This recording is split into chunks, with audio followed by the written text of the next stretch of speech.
Hello, this is Dr. Marcelo Kugelmas. On behalf of the Chronic Liver Disease Foundation, I'd like to thank Madrigal Pharmaceuticals for their support in bringing you this educational content.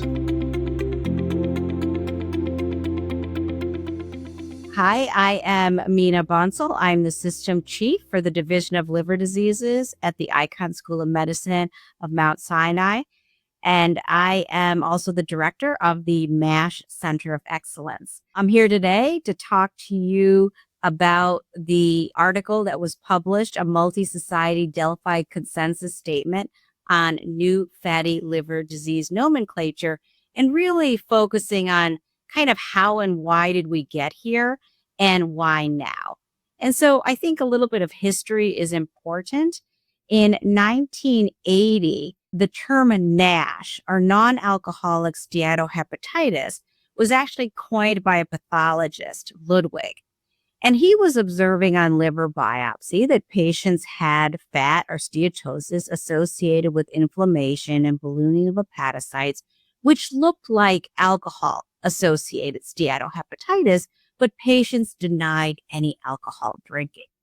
And so this entity of non-alcoholic steatohepatitis took root.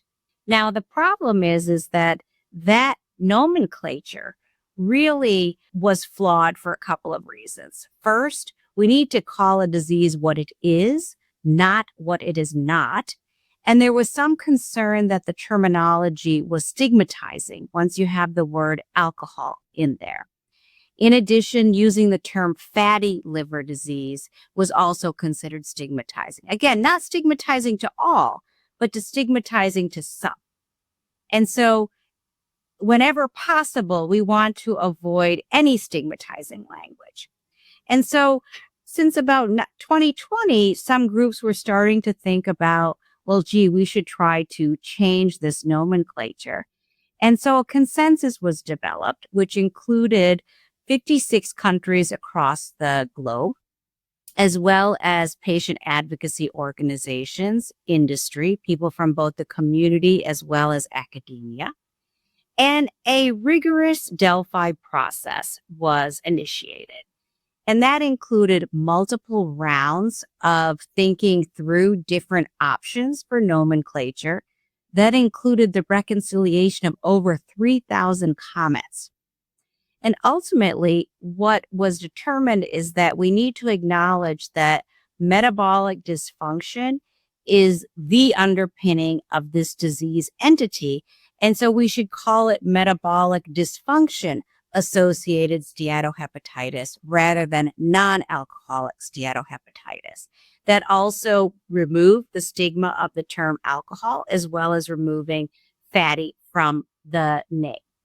So MASH became the new NASH, and MASLD became the new NAFLD.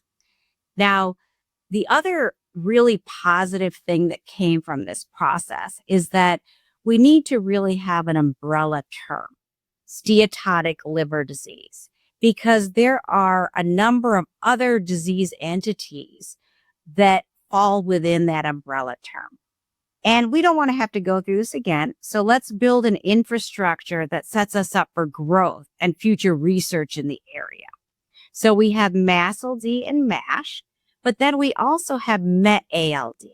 And that recognizes the fact that people who have metabolic dysfunction also may drink alcohol, and they may drink more than they admit to.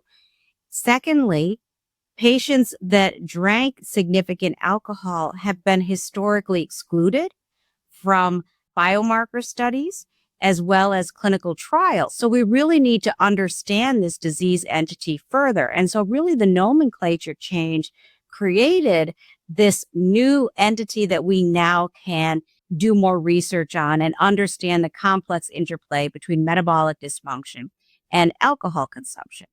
This umbrella term has also set us up for the multi-omic world that we are entering.